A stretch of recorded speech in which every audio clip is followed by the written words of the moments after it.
Where's my intro? There it is.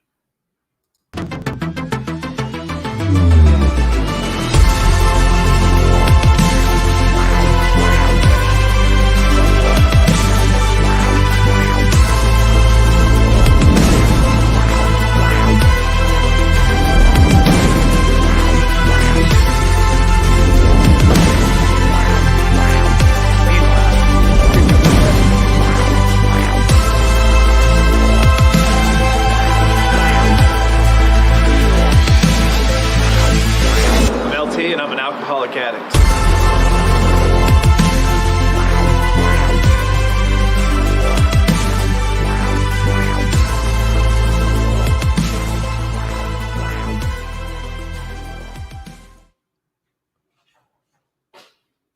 Welcome to Recovering Addict.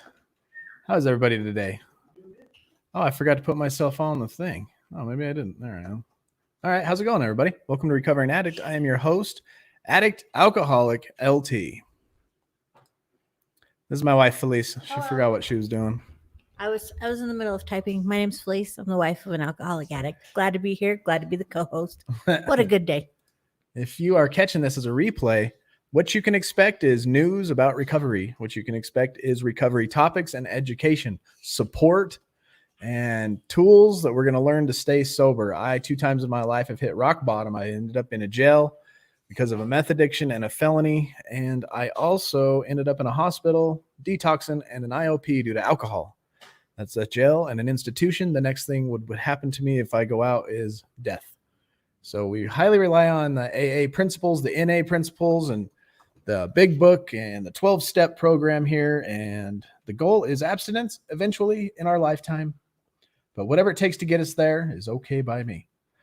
So how is everybody? That was an awesome meeting today. That was an awesome meeting. It's weird to finally, as we get to know each other, like really honestly getting to know each other now. Nicole's in the house. We got Michael in the house. Merk, what's up? Haven't seen you for a little while.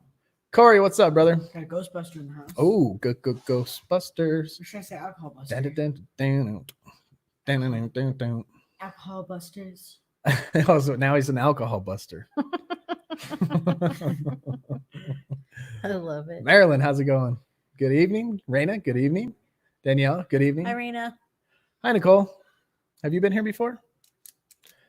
Help my memory, babe. Sorry, I have an alcoholic memory. I have a drug addict mind, and sometimes, a lot of times I don't remember stuff. He's an alcohol buster. Sorry. Tracy, Mute. What's going on? Hey, thanks for the cool opening. I decided to expand the intro. Instead of how I was doing it, I was playing a 2-minute music intro, and then I'd play my little 5-second quick intro. But that 5 seconds never gave me enough time to unmute and start the camera. So I was like, you know what? I'm just going to throw a 1-minute one on there, shoot out some hope, and show you what we're here for. And then I ain't got to worry about it. It was a lot less stress-free. I didn't freak out. And the only thing right now we're worrying about is the internet, because the bandwidth is clogged on YouTube. It's clogged on Facebook. It's clogged on any type of social media, any type of work, telemarketing, Zoom. Everything's clogged up right now. Everybody's at home. Everybody's on the internet, Netflix, everything. Everything is clogged right now, that's all right. No Hi, Ariana. I love you. Is she on here? Cassie, how's it going? Hi, Cassie. Beatty, nice to see you again. Welcome back. Catherine, good evening. Good evening, nice Catherine. to see you. Ariana's Ken, welcome back, man. How you doing today? Yeah, welcome You back. hanging Ken. in there? Merk, did you say that you were struggling earlier, but you were on your way out? You doing good now? Or did I misread something? Hi, Kelly. Hi, Ari. Love you, Ari. This is the 3rd live I've attended. Oh, well, sorry, Nicole. That's drugs and alcohol do that to your brain. But thank you for attending. I hope you get strength and hope out of this. I hope you find people in the chat that you can connect with and all that good stuff. Not only does drugs and alcohol do that to your brain, but so does a tire of a UTV. Yeah. Yep. Drugs and alcohol do the same thing to your head as the tire of a UTV did to his head. Yep. He crushes it. Hey, Bob, welcome back. Bob's in the chat. Oh, he. Hey, welcome back, Bob. All right, so a little update on our Recovering Addict Facebook group. If you guys have been listening, I threw out a question on the Facebook group, and I put out a poll if we should have Zoom meetings, right? And it was an overwhelming response of like 20, maybe 30, 20 something to 1 to have Zoom meetings in the Recovering Addict Facebook group. So I'm going to put a Zoom together. And then my next question was, when would this work for you? And I have Saturday afternoon, anytime Saturday or Sunday. I got Sunday morning, Saturday morning, basically Saturday or Sundays from 7 till 4, anytime in between there. And Saturday afternoon right now has 13 people that have voted for that. Anytime Saturday or Sunday has 6, and then Sunday morning has 2. So it looks like we're going to be going somewhere around Saturday afternoon. So now we have to decide, do we want it to be 12 o'clock, 1 o'clock, 2 o'clock, or 3 o'clock? And we will probably go that direction, and I will set up the first Zoom meeting for this Saturday, either at 12, 1, 2, or 3. And another thing, don't forget, come on, let me screen share this again. But we have a $100 drawing. If you share 3 of your favorite live streams on any type of social media, you take a screenshot of it, you post that screenshot on Facebook with your Venmo, Cash App, or Facebook page pay name. Next Tuesday, the 21st of April, we are going to put all the people who have posted on the Facebook group the screenshot of them sharing the videos on any type of social media, Twitter. You can email it to friends. You can, if you think there's somebody that it could help, email or share it to, anybody. Just three of your favorite videos. I suggested number 10 because it was Steve's video. Number 20 is Holly, when we started hanging out with Holly. And what was the next one? Dale. He was number 27 or something like that. Dale was my sponsor. So don't forget about the $100 drawing next Tuesday. Just share, post, and come back Tuesday, and we will right here swipe it to you. We already have a couple people that have shared and posted their screenshot. They are in the hat. Well, it's not a hat, but it's a bucket. I put it in this bucket right here, and we draw. So stick around. Make sure you share some of those videos. Coronavirus update. I'm tired of it. I'm tired of hearing it. Utah has 2,412 confirmed. It doesn't say anybody's recovered, and we are up to 19 deaths now. So worldwide, we're at 2,056,055. 511 have recovered. 511,000 have recovered, and 133,572 deaths total. In the United States, we are at 641,919, and we have 28,399 deaths. So sad. In the news, about 13 hours ago, Health Affairs, they said that once the coronavirus pandemic subsides, the opioid epidemic will rage. They're saying that absent meaningful and immediate change, the medical community has an opportunity to step up and address the opioid epidemic, except that because of the opioid epidemic, a lot of people have left treatment centers. A lot of people have been hoarding drugs. A lot of people have been relapsing. And there's new types of drugs on the street that are being cut by dealers to make their money. We don't know what's coming in across the borders. So they're thinking once this pandemic subsides, they're going to have to really focus on the opioid epidemic, which is a real thing. And it's going to be worse now because of this. A lot of people's stress, not having the tools to deal with this pandemic we're in. And that's what this show right here is all about, teaching us tools. And that's why we specifically are going through a book called Staying Sober. It's relapse prevention. You want to prevent yourself from relapse. And we want to understand what it is in our mind that gets us to go back to using drugs. And how can we beat it? How can we add more tools to our toolbox? The further we get into sobriety, the bigger and longer our birthday gets, the more tools we need to rely on. And we have to be able to just pull those tools out immediately and habitually to win this battle and stay sober. Bob says, I already raging here in my garage. It's already raging. Uh-oh. You tell them addicts just to calm down. It's 1 hour of silence. That's what I tell my kids. I said, okay, it's 1 hour of silence. It's bad. You're right. Murd, man, that was a pleasure to meet you today, honestly. That was really cool. Love your personality, and I love your wisdom and insight to recovery. It sounds like your head's in the right place, and you got a lot of good stuff to offer. And I'd love to have you on the channel sometime. Share your story if you ever feel so inclined to do so. Veronica. Okay. So cool, you guys. Yes. You are awesome. Welcome, I'll be Veronica. sharing, getting your name out there. I feel bad for the people missing out on us. Yeah. That's what we're here for. I would love to reach as many people as possible. If we can catch that one person that's just, I've had some really awesome feedback. So we're up to 460 subscribers. And every once in a while I get these comments and they're like, wow, praise God, I found your guys' channel.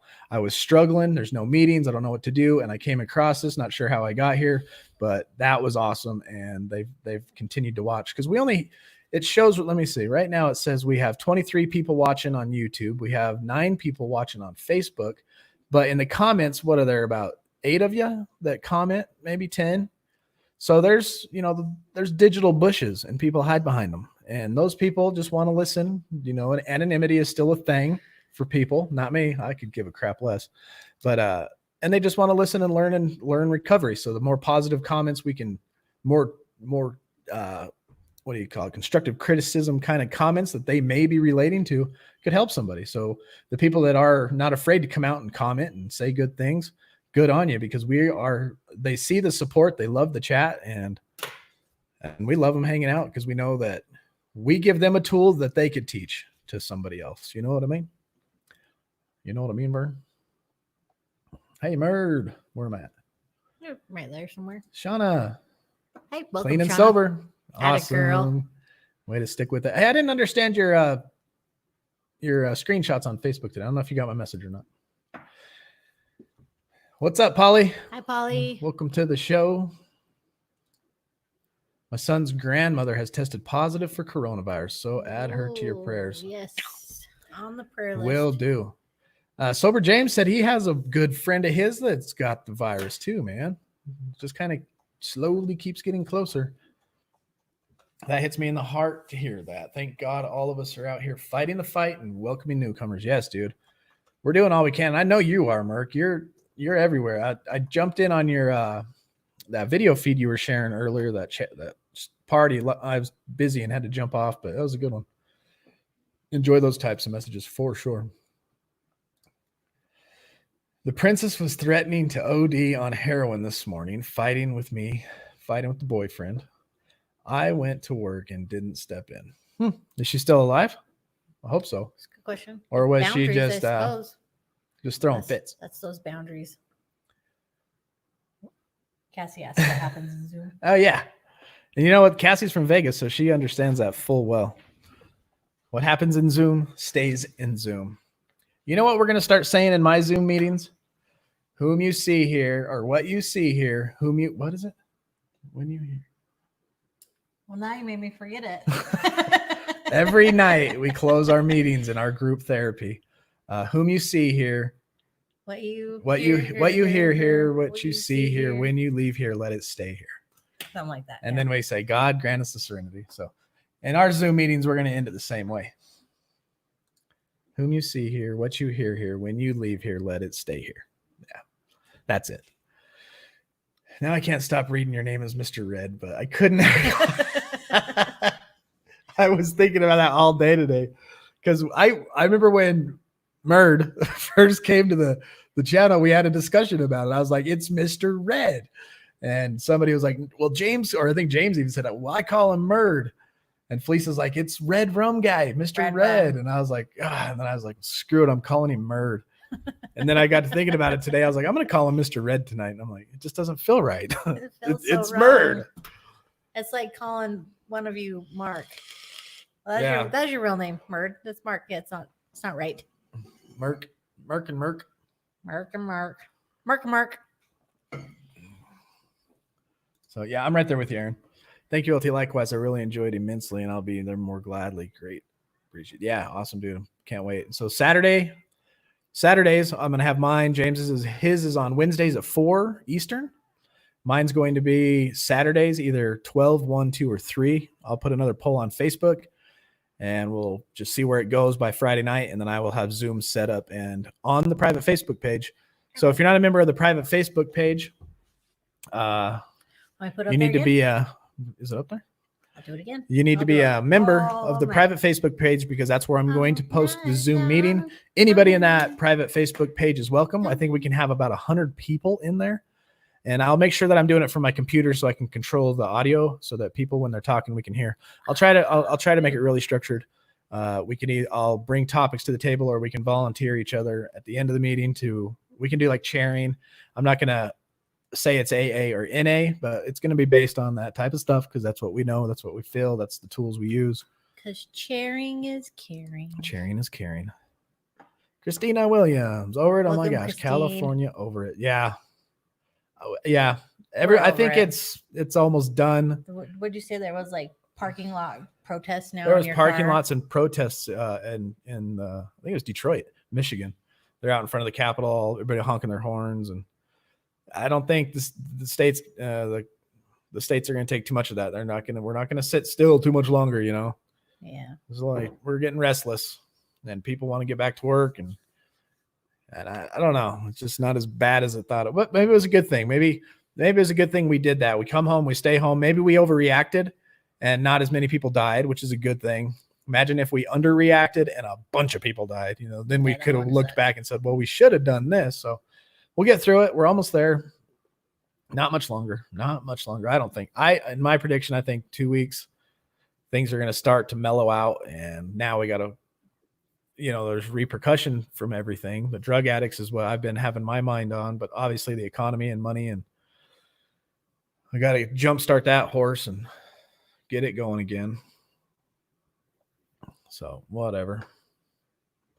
We'll get through it. All we got to do is live and die and make peace and serenity in between, and not worry about too much, not worry about what people think about us. I got called back into work Friday because my connection here isn't doing so good. So my boss called me and she's like, hey, can we just have you come back to work? And I was like, yeah, no problem. I handled it stress-free, and I wasn't mad or nothing. I was like, you did handle that a lot better than I thought you would after the last week or so. But I got to give credit where credit is due. That yesterday I spent an hour in a transition Zoom meeting, which is when one of my friends transitioned from IOP. And then the second hour right after that, I was in my aftercare group therapy with my counselor, and I specifically asked him questions dealing with my character defects, and chewed on them, thought about them, put them in my tool bag. When that call came in, I didn't have an anxiety attack. My heart didn't race. So I accepted it, and I'm actually looking forward to it. So things happen. If you work the program, it works. And if you pray your prayers, it works. I'm telling you, it's a simple program. Just work it. You got to get out of yourself. You got to get out of your own head. Who's that Merc? He said, okay, I got to say one thing that happened in Zoom. It was funny. Merc said that when he asks for coffee at Starbucks, and they ask him what his name is, and that's what it would come back written on their Merc. That's awesome. He's like, screw it, my name's Merc. That's my name now. Changed it. Bob said she was on the couch, but popped up and disappeared back into the garage. They pitched a tent in the garage. I should put some hot pockets in the microwave. Ding. Honey, your hot pockets are done. That's awesome. How do you use Zoom? So tomorrow I'm going to throw it after I get off of here. I'm going to do my usual close up, set up another meeting, or set up another live stream for tomorrow night. I'm going to set up Zoom. I will put it on our Facebook page with all the instructions that necessary. And it's very simple, Veronica. And then Saturday, we will have a link to a repeating meeting every Saturday, and anybody in the private Facebook group is welcome. But I'll make sure it's pretty easy to use. Basically, all you do is you go to Zoom on Google, click it, it downloads on your phone. You give it a couple permissions for your microphone and video. You put in, and it depends on the link and how it's set up. But you just basically click the link I send, and it directs you right to it. I could set it up with a password. And I know right now that there's so many people using it that you sometimes have to enter in a telephone number, because they're using different routes to try to get all these connections smooth, but I'll make sure everything's easy and smooth. My job is to relieve any, what's that word? Anxiety, stress? Dissipate stress, not create it. So I'll try to make it as easy as possible. The Michigan governor is an idiot. Yes. Agreed. How is it out there in California, you Californians? Michael, Is welcome. it warm? I think a topic is sharing our good deeds. Mine today was filling up someone else's kitchen. Oh, good on you, man. That's good. So you went to the store, bought a bunch of groceries, and took it to their house and gave it to them, huh? That's awesome. Good. Paying it forward. I love it. Cabin fever's hitting hard. Oh, yeah. Yep. Just like Aaron said. Welcome, Nathan. Can I join this group? Nathan. Yes, absolutely. There's a Facebook page link. Felice will put it in the comments right now. So just in case you missed it. I'll add it again. Just in case you missed it. And just click that, join our group, and more than welcome. But if you're a troll, you're gone. No, don't take that personally. We just had a couple for the first time the other day. Yeah. And we're like, dude, we're serious about recovery. So if you're a recovering addict, if you have a day clean, 30 days clean, 60 days clean, 2 years clean, we want to use any resource and tools that you've learned that we have not. We want to provide and learn and teach tools that nobody else may know. We want to strengthen our recovery program so that we can walk the face of this earth without ever having gone back to the hell we created ourselves, which got me into a jail for a year and a halfway house and a hospital, detoxing off alcohol, and ruined relationships, ruined reputations, ruined health, knees, financial situations where I could be so much better off. But nope, I had to be an addict. And so I'm going to live the rest of my life trying to help and support and teach. And just, if I continue doing that, everything going to be okay. Everything going to be okay. I've been slaving every day. Hey, Corey, cabin fever. Absolutely. Identify as Merc. What's up, Cody? Hi, Cody. Yeah, we can see each other, and all of a sudden, we're just face to face and laughing and telling jokes, and it's funny. It's fun. I had a great time today. I was still at work. I'm teleworking, so I'm working on my computer, and I saw it was 2:00, so I grabbed my phone, put my headphones in, set my phone there, and continued working. And while it was happening, and it definitely made me feel better. Definitely made me feel better. I have bad issues. I go to the store and buy stuff when I start to get stressed. I try to limit it one a day, but not every day. But sometimes it's an addiction, yeah. And that's what I mean. I've been meaning to go through, but I'm kind of just jibber jabbering right now. Yesterday, we talked about co-addiction and what a co-addict is and how an addict can turn a spouse or a loved one or anybody that's really close to their proximity into a co-addict. And they actually have and inherit the characteristics of an addict, and it becomes habitual over time and years of just frustration of trying to take care of an addict and step around the addict and protect the family and the fear and anxiety that it's caused in their survival mode. And then all of a sudden it turns into an addiction where their mind is reacting in certain ways all the time, and their knee-jerk reactions are, based on what they were trained to do by living with an addict. And so we learned that the co-addict needs counseling, every bit as much as an addict needs it. And so we learned a bunch of stuff about what a co-addict is yesterday. So if you want to go watch that replay, big white letters, addict, co-addict. And today we wanted to talk about, and I'm just going to go through a couple as we go. Oh, you know what? I forgot to read our meditation.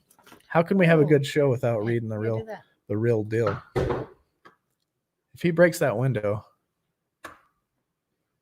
What was that? That sounded like a ball hitting that window. Ooh. All right. April 15th, AA thought of the day. Terrible things could happen to any one of us. We never will know what might have happened to us when we were drunk.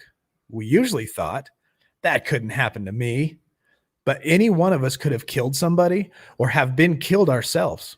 If we were drunk enough, right? That's true. But fear of these things never kept us from drinking. Do I believe that in AA we have something more effective than fear? That's crazy. I never really even thought about that.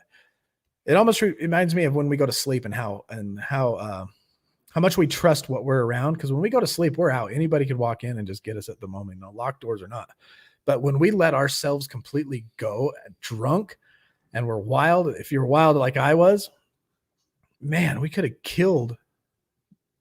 literally could have killed somebody, woke up the next day and been like, hey, what's going on? Not even known, or wound up dead ourselves. The meditation of the day is I must keep calm and unmoved in the vicissitudes of life. I must go back into the silence of communion with God to recover this calm when it is lost, even for one moment. I will accomplish more by this calmness than by all the activities of long day. At all cost, I will keep calm. I can solve nothing when I am agitated. I should keep away from things that are upsetting emotionally. I should run on an even keel and not get tipped over by emotional upset. I should seek for things that are calm and good and true and stick to those things. Yes, I should.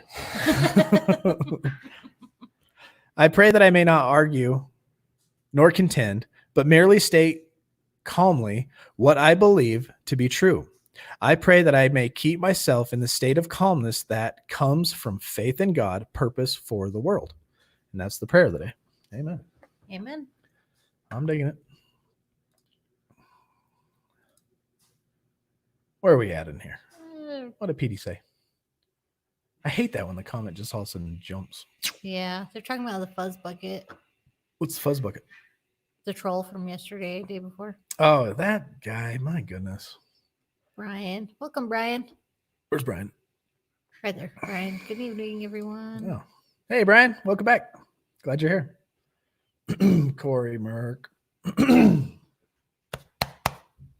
Got the coughs tonight. Mostly in Zoom meetings, everyone makes fun of my accent, how I talk. Hey, laugh it up. I go get the dog. The dog wants in. Dog's over there scratching on the door. Work was talking about balls and windows in Zoom today. Yay, Marilyn! She joined our Facebook group. Yay, welcome, Marilyn. It's a good community, and the more it grows, the more people are commenting, the more people are helping each other, and the more we're reaching out. And it's a cool place. You can connect with somebody, and then end up in each other's DM. You can slide up in each other's DMs, and what? And help each other. You know what I mean? You can learn to trust somebody, and hey, connect with people that are experiencing very similar things as you. I didn't have my shoes on. That's what recovery is about. Just look at us and this channel as a bridge to getting to recovery. And like I always say, we recover better together. So the more the merrier, in my opinion. Yes. Except trolls. Yeah, no trolls. And if you're on Facebook and you want to be a part of this, just go ahead and hit that button that says create a watch party. And then you can comment and stuff to the people that comment to you. Thank you. Was there a troll on your Facebook? Once? Yesterday. Yesterday. Yep. Oh my gosh! Come to the recovery channel. Smoking stuff on Facebook. Might as well have been.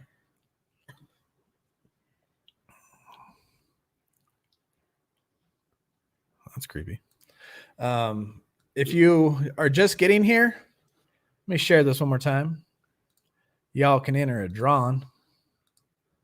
There's a $100 drawing right here, $100. Share 3 of your favorite live streams on social media or with someone you think it could help. Screenshot it. Post those screenshots to the private Facebook page with your Venmo, Cash App, or Facebook pay name. Next Tuesday, we will draw one name, April 21st at 8 o'clock or about 8:30. We'll draw the name, and whoever wins, we will take that Venmo, Cash App, or Facebook, or whatever else you got, and we'll flick it right to you right then and there. I used to do homeless outreach every Saturday called Salt on the Street. Nice, dude. That's a good name. Sodium on the street. Salt on the street. Yeah. Sodium on the street. How can salt be useful if it loses its saltiness? Hopefully people living in decisions, making changes and becoming more positive through. Yeah.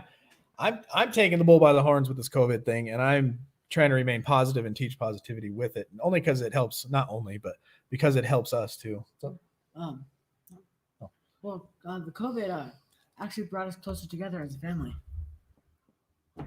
Sup, Mr. Ed? The only one that gets it right. Mr. Red. I used to, oh man, when was it? I got really into theology, still am. And I would preach at the rescue mission downtown, the one, it's got the Jesus Saves cross on it. The homeless people would go in there and they'd have to hear a message before they got to eat. So I would take me and the kids, and I was out of work. Was it 2008? I think it was like 2008. Yeah, I don't think it was a baby. On one of my sober sprints. And I used to just go sit there and I'd wait because you were on a schedule. If you were part of a church or something, like one a month, you'd get to go there and speak. But the chaplain was like, Australia or something like that. And so I would go down there and just sit. And if the chaplain didn't show up and nobody else showed up from a church to give the message, I would just get up and go do it, because they ended up, if nobody showed up, they'd roll out this TV and watch a dumb program. So I was like, you know what? I'm going to give the message. And so I'd take my kids down there. We would give the message to the homeless people. And then afterwards we'd go eat with them and then help clean up. And I did that probably 3-4 nights a week regularly for a few months. It was kind of where I got my feet wet, learning how to be a public speaker. With the face-to-face meetings being shut down, yes, Ken, we're glad you're here too. Just inspiring, knowing that you're inspired. Make sure you subscribe. Drop a like. Oh yeah, y'all want to help out? Drop a like, just like Linky said. Drop a like on that channel thing. Drop a like you dropped the mic. Ooh, drop a like you dropped the mic. Dang. You put on a Ghostbuster suit and you turn into somebody I don't even know. Quarantine. Well, tell us what's going on, Bob. Tell us what's going on with that mental health. I haven't met somebody that don't like his accent yet. Polly's accent's awesome. I shared my favorites with my hubby. He's such a good guy, but he needs help. I would love it if he could become part of our group. I would too. That would be awesome, because family recovery is awesome. Yes, Ken, we're glad you're here too, Aaron says. I've been homeless myself, and it's a very hard time for people. One lady came in, and I could tell she was deeply hurting inside, and it was so hard, and I gave her a hug, and she cried. Huh. I was homeless too when I was tweaking, but I just need a hug. I was so worried about meth, and I was such a conniver. I didn't even care. I was just gone. All right, let's go through a couple of these. So if the co-addict can become an addict and be addicted to the addict and his or her behavior, is it possible that a co-addict can relapse? Say I'm the addict, I'm doing good, I'm not in relapse, I'm staying in recovery. Is it possible for her to relapse? What do you guys think? Oh, I have a joke. Let's hear your joke, bud. What's orange and sounds like a parrot? A carrot. Yeah. Go on. So funny, I forgot to laugh. Go on. Now you're thinking of an animal. So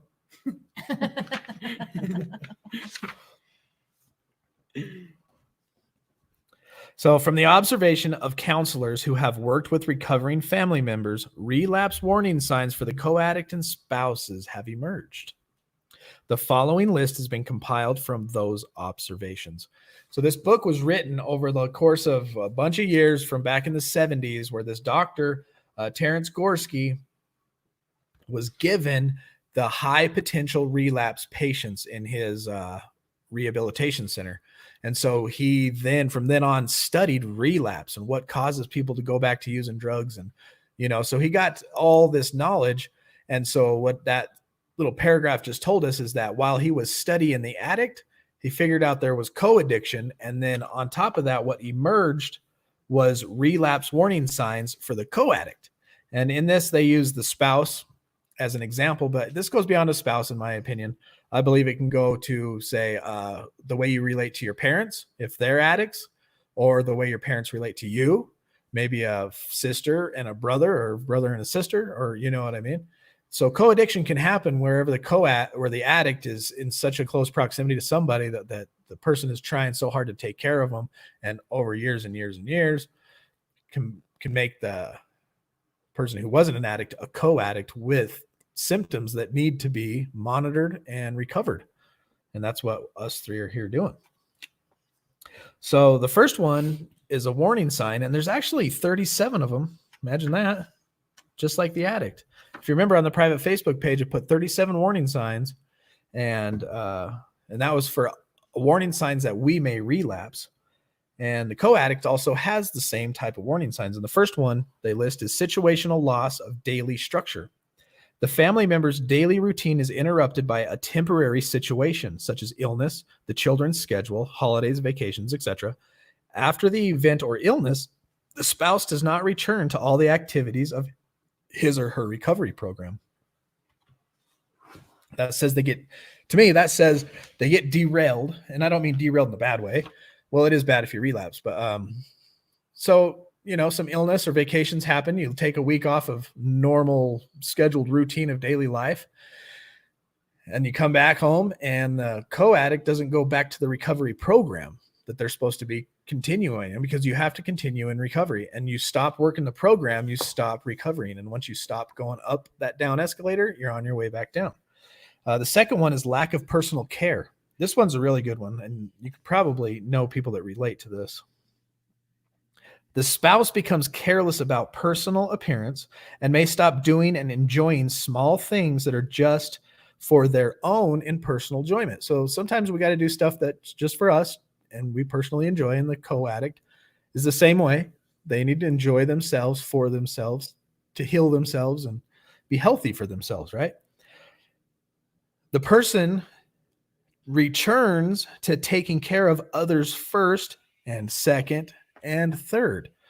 And when I was in group therapy, we were in family group therapy, and the counselors would call family, and that's what it was for. It was family group therapy to recover because of the addict. And a lot of times the co-addict is sitting next to the addict, and the counselor would start in on the co-addict. And this one time we're sitting there, and the counselor looked over, and the lady was always talking about how I got to do this, and I'm helping her do that, and I'm just so stressed and worried. And the counselor looks at her and she's like, "Get off the cross. We need that wood." That was yeah, she was awesome. That was so basically meaning to stop sacrificing yourself for that. You're unnecessarily hurting yourself. There is times we need to take care of people, but when it becomes a co-addiction, you relapse into that, taking care of them first and putting yourself second in such a way that it's unhealthy for yourself, and you're sacrificing yourself in a sense. Or get off the cross and go make some s'mores. Yeah. Light a fire and go make a s'more. Where are we at? They make marshmallows with chocolate in the middle now. Just FYI, they look delicious. He likes your rhyme. Thanks. We're way behind on the comments. I used to be homeless.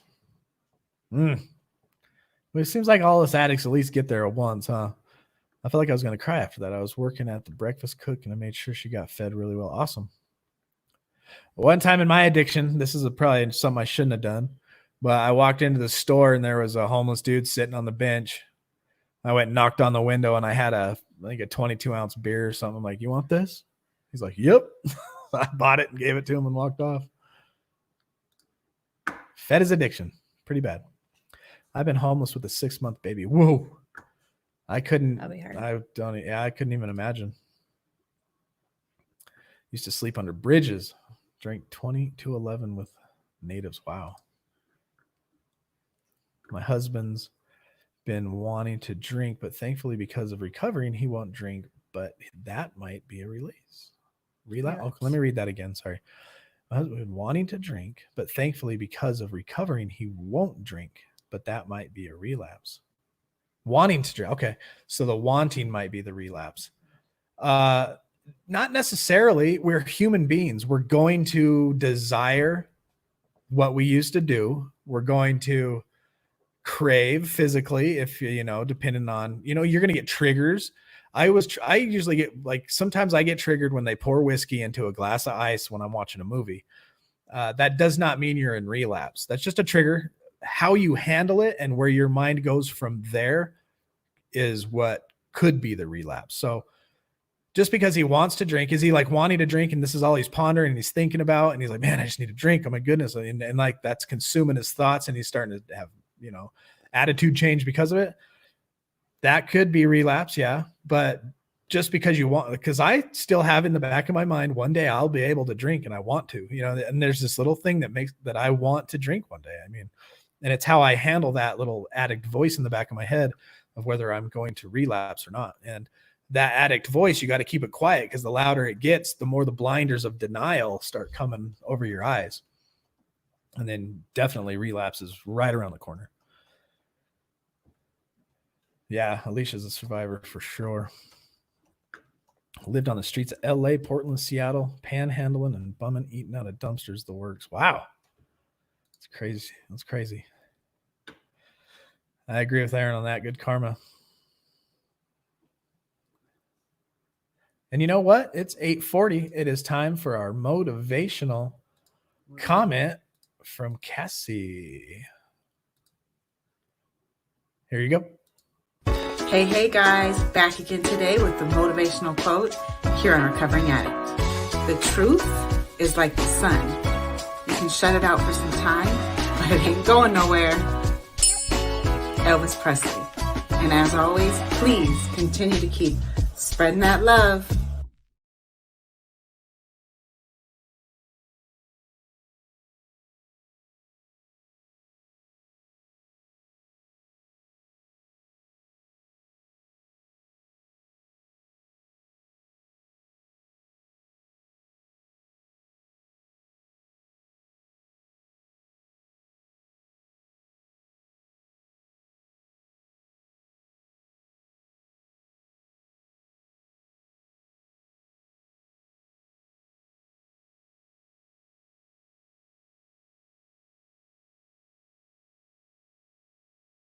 I'm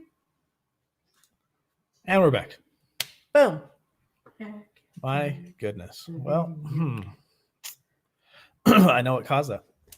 So StreamYard is what I use to stream my live stream here, and they just upped those overlays to be larger than 3 megabytes, 30 megabytes, and they actually increased the time to 5 minutes. So I fully rendered that one high quality just to see what would happen, and I'm going to stick with the lower megabytes just because of that. So anyway, thank you, Cassie, for the awesome quote. And that is a great wink, man. I don't know how you do that. It's amazing. Best winks I've ever seen. Best ones. You can call me Winky. Oh, my little Winky. Or Wink Tie. My little Winky baby. Wink Tie.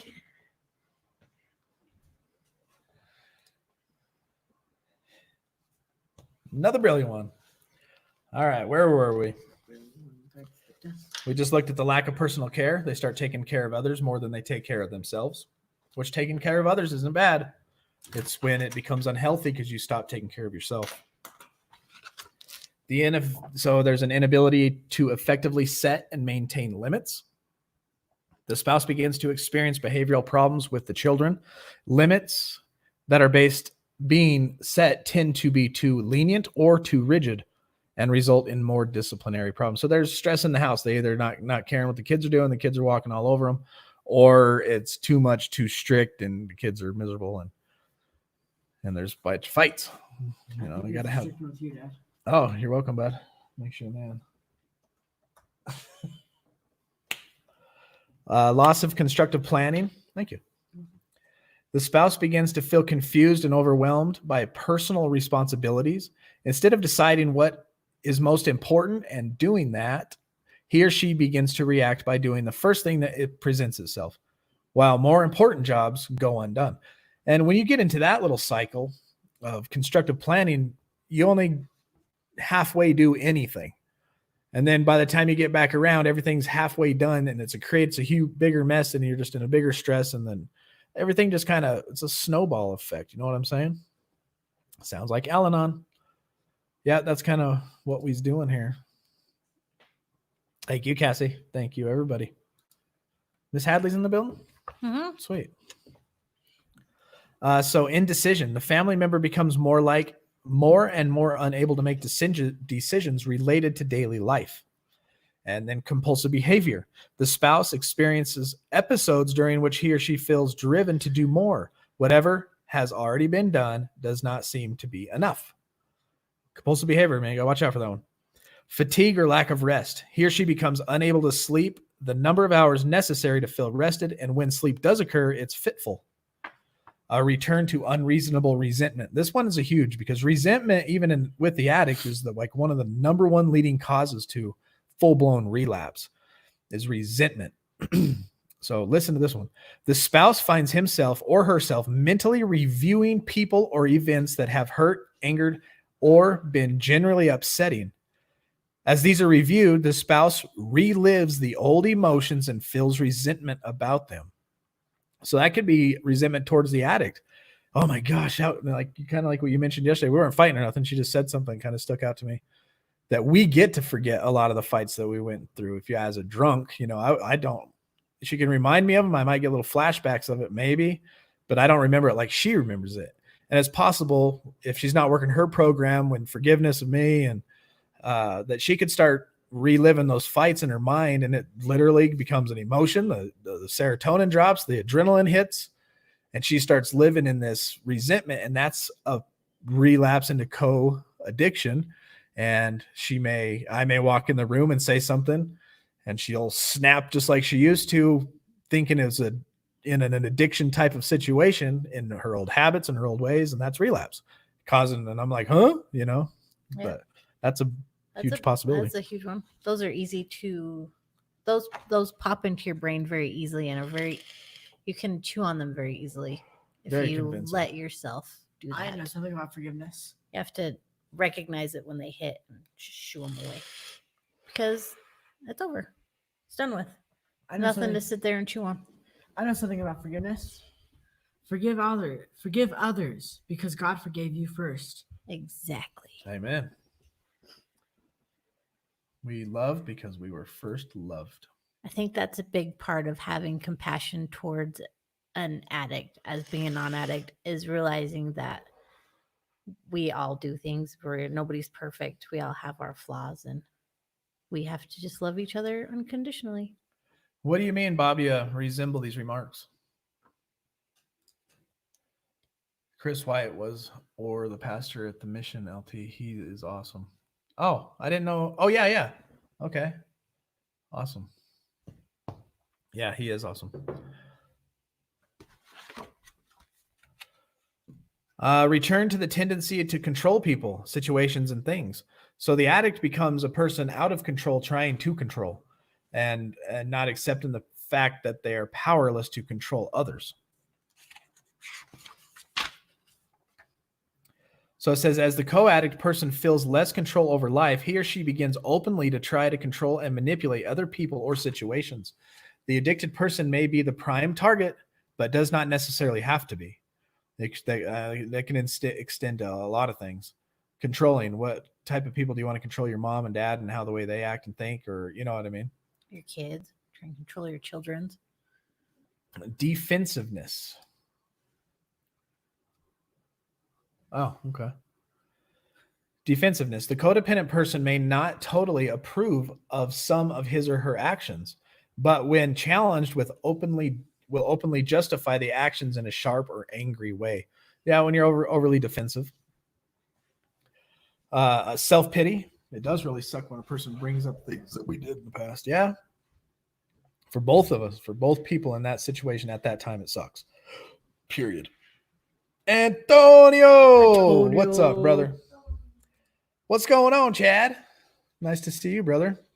I've been meaning to text you, what is that? Intentions? The pathway to hell was paved on good intentions. I've been meaning to. But I'm glad you're here, Chad. We're going over co-addict relapse prevention. We're actually going over the warning signs right now of what a co-addict can be in a situation. That's what we're doing. And we are now on self-pity. And self-pity is a character defect that we had to chew on a lot in our group. It says the co-addict begins to dwell on problems from the present or the past, and in turn begins to magnify them. The person may ask, why does everything always happen to me? You've heard that before. I've said that before. Number 12 is overspending, worrying about money. The spouse may be very concerned about the family finances, yet impulsively spend money in order to feel better. He or she becomes convinced that What was purchased was deserved, but feels guilty and even more trapped.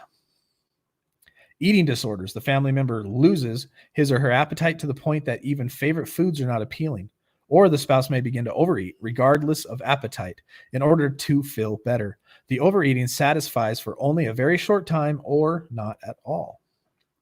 14, scapegoating. There's an increasing tendency to place the blame on other people, places, and things. The co-addict looks outside of self for the reasons why he or she is feeling bad. Return of fear and general anxiety. The spouse begins to experience periods of times when he or she is nervous. Situations that previously did not cause fear or anxiety are now causing those emotions. The spouse may not even know the source of the nervousness. So fear and general anxiety. Here's a big one. Loss of belief in a higher power. The spouse begins to lose belief in a higher power, whatever it may be. There is a tendency to rely more on self alone or turn to the addict for strength and the solutions. I admit how I used to. How about the softer, easier way? I could hire a big, mean Norwegian woman, the iron brasser. A Helga. You need a Helga. Yeah, no doubt, Chad. Self-pity is a favorite of an alcoholic. How you doing? What's your guys' combo? Oh, come on, Bob. You got to shake it off. Shake it off to the left, yo. Shake it off to the right. Let's set it off, isn't it? Hey, Shauna, you have a wonderful night. High five here from Utah. We love you. Attendance at Al-Anon becomes sporadic. So it sounds if attendance at Al-Anon becomes sporadic, it sounds like that they suggest that you regularly attend Al-Anon if you are a co-addict or have been a co-addict. So the spouse changes their pattern of Al-Anon meeting attendances. He or she may go to fewer meetings thinking there isn't time, they're not helping, or I don't need it no more. Or sometimes your mind's racing. The spouse feels as though he or she is on a treadmill that is going too fast. Despite attempts to slow down, the mind continues to race with many things that are undone or the problem that is unsolved. Inability to construct a logical chain of thought. The spouse tries to solve problems, gets stuck on something that would normally be simple. It seems that his or her mind does not work anymore, and it is impossible to figure out the world. As a result, he or she feels powerless and frustrated with life. And that takes us to number 20, confusion. Confusion. There's a lot of warning signs. And what I will do again is once we get through these warning signs, I will get on the Facebook page. I will put them on there. I will pin them to the top of the page so we can all go through them, because those warning signs don't just, if the co-addict can relapse with those signs, we can too. Addiction's addiction. Like I always say, addiction's addiction at the root of addiction. It doesn't matter if you were on heroin, ecstasy, if you were drinking alcohol, shooting meth, or you became a co-addict, or you're addicted to your phone, chocolate, or anything like that. There's obviously worse ramifications and deeper, darker holes to climb into, but addiction is addiction. Your brain is giving your body pleasure and you keep chasing it. Know what I mean? So were those warning signs for if you're living with a recovering addict or an addict in active addiction, or It just kind of anytime? said spouse, so I'm assuming still together. But is the spouse in recovery or an active addiction, or was Recovery. Okay. So that's if that's in our situation right here. Those warning signs are for if I'm doing good, I'm staying healthy, I'm working my program, and she does not work her program. She could relapse into her co-addictive, habitual thought, problematic patterns. And that's what those warning signs were. And if you, what? Am I co-addict? I don't know. Because I You kind of had a dizzy spell in between my addiction. I got triggered at the store today. I'll bet you Amos and Zylan do. I got triggered at the store today. Why? We were going through the spaghetti aisle, and I come across vodka marinara sauce. Did it make you think of me? Yeah. Oh, Did well, it make your heart kind of skip a beat and your chest get a little tight? Yeah. well then, give yeah. you a little anxiety. Yeah. Then definitely you need to recover from that too. Recover from the warning signs. Exactly. It's good. And you talked about it too. That's one of the things you got to do is talk about it. Talk about it. I like that. Good job, Refine Nakken. my desire.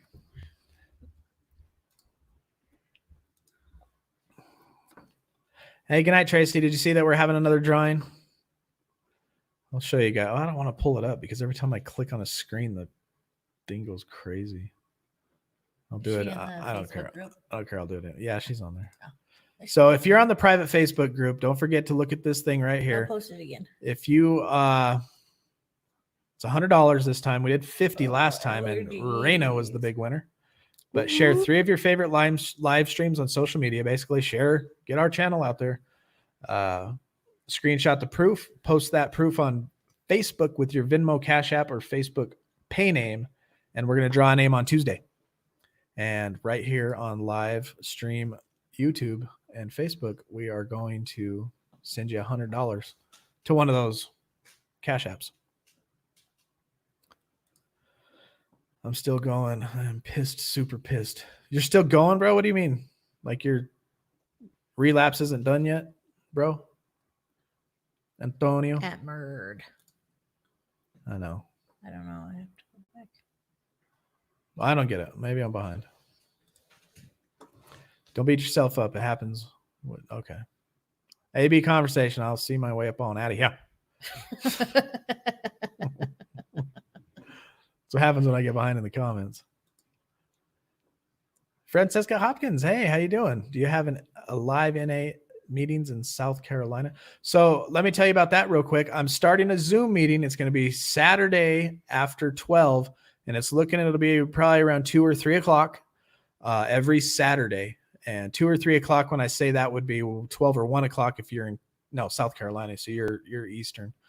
So that would be 3 or 4 or whatever for you. But join our private Facebook page. It's posted right there in the comments. Join that. All you do is hit join and we'll approve it. By Friday night, there'll be links and instructions on how to join Zoom. And then that following Saturday at a time specified, because I'm going to put another poll up at 12, 1, 2, or 3. And that's Mountain Time. That we should have this regularly occurring AA NA based recovery meeting. So yes, we do. But it'll be on Zoom. In my case, I'm not a spouse, but a parent. Oh, yeah. But all the stuff. Yeah, absolutely. Exactly. That's what I was saying is it's not just spouses that are affected. It's parents to children or children to parents or brothers to sisters and, even cousins and grandparents that are taking, anybody become a co-addict. There's no doubt about that.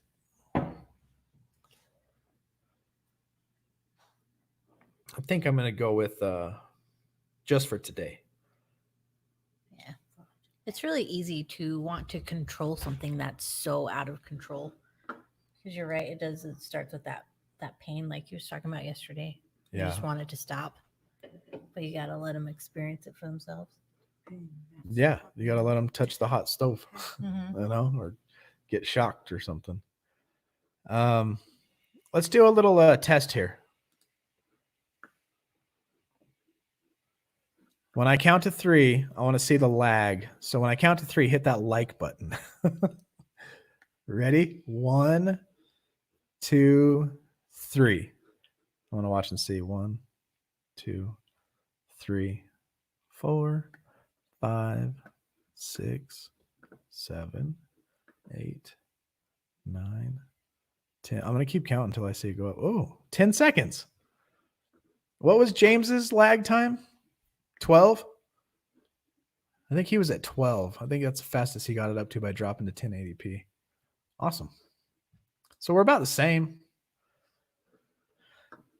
About the same as far as that goes. And everybody, don't forget to keep her in your prayers. Holly, she's out on the front lines. She will be back hanging out with us Thursday, Friday or so. I reached out to her. I haven't heard back yet. Maybe I don't know. I got a bunch of messages to check. Okay. I got a bunch of messages to check after this as usual. And that's what I will do. And what was I doing? Going to just for today. Keep coming back. We have come to enjoy living clean and want more of the good things that NA Fellowship holds for us. Can you remember a time when you looked at the addicts recovering in NA and wondered, if they aren't using drugs, what on earth do they have to laugh about? Did you believe that the fun stopped when the using stopped? So many of us did. We were certain that we were leaving the good life behind. Today, many of us can laugh at that misconception because we know how full our life in recovery has become. Many of the things we enjoy so much in recovery are gained by actively participating in the fellowship of NA. We begin to find true compassion, friendship, who understands and care about us just for ourselves. We find a place where we can be useful to others. There are recovery meetings, service activities, and fellowships gathering to fill our time and occupy our interests. The fellowship can be a mirror to reflect back to us more accurate image of who we are. We find teachers, helpers, friends, love, care, and support. The fellowship always has more to offer as long as we keep coming back. Keep coming back. Just for today, I know where the good life is, and I'll keep coming back. Oh, I like that. That's true. So true. And then it's when the addict starts to lie to you that that's when you start slipping back to it. What are we talking about, y'all? Antonio. It is. Murd is exactly right. That's what's going on. Kill him with kindness. I like that one. Michael Teeter, welcome. Come back, come back, come back. Oh, while I'm at it, before we jump off of here, is there anybody celebrating 30, 60, or 90 days or close enough to it? I will wait 15 seconds for your response. An average of 15 seconds. An average of. I'll wait a quarter of a minute.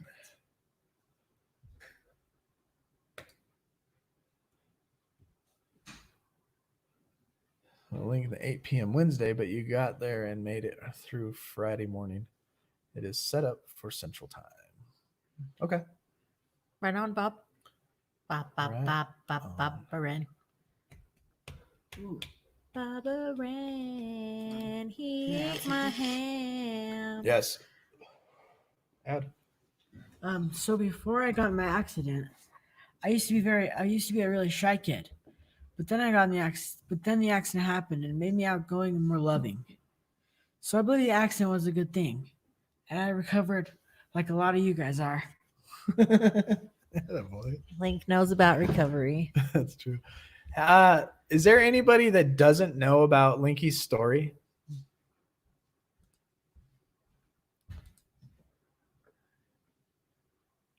Ninety. 90. Yeah. Okay, Nicole, this is Glad for you came you. today. Yeah, this is for you, Nicole.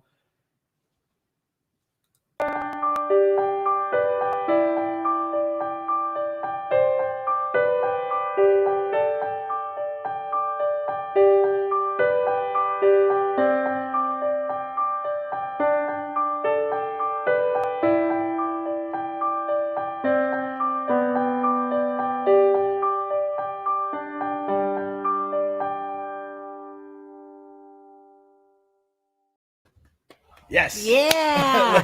Whoa, slow motion.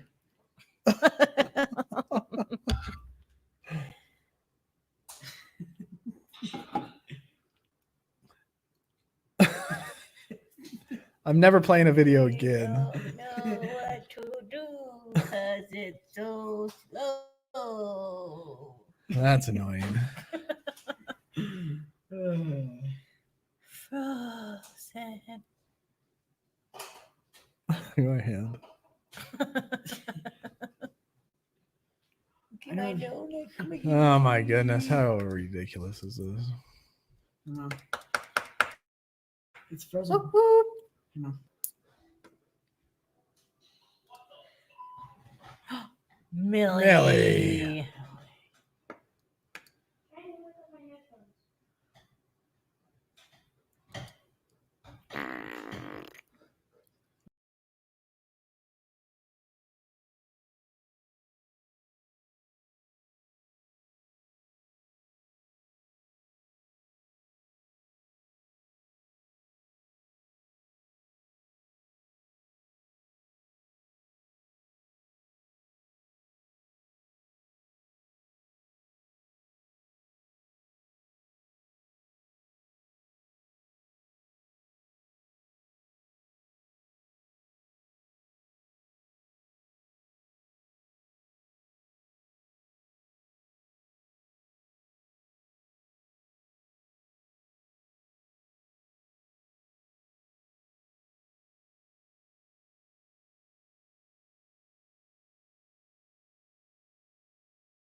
happened and we're all left behind. Who said that? Corey. No, They didn't want us. He didn't want to keep us in the rapture. He sent us back. Are we back? We're back. We're back. He's back. Thanks for not losing hope. Well, that was for you, Nicole. Always hope the Hope best. you enjoyed it. Gave you time to ponder. Hi, Chihuahua. Corey, you didn't get left behind, bud. Good night. Not Nicole. I can make it look like the rapture happened too. Watch this. Magic. Magic. Let's see what it looks like. Those are my magic hands. Oh, that's funny. Oh man. Anyway, we just do what we do. We got to do what we do. It would probably have been me still sitting here and everybody else was gone. But alrighty. God, grant me the serenity to accept the things I cannot change, the courage to change the things I can, and the wisdom to know the difference. Amen. Well, y'all, thought y'all just picked up the tails and ran. Look at her. Congratulations. Zoom. Goodbye. Nothing up this sleeve. All righty. So watch on Facebook for another poll to come out about when we are going to do the exact time of the Zoom meeting on Saturday. That'll be posted here within the next 45 minutes or so. And don't forget to share 3 videos. Post the paid picture on there for the $100 drawing that's going to happen. And remember to work your program. Stay strong, work your program, and remember, we recover better together. Thank you.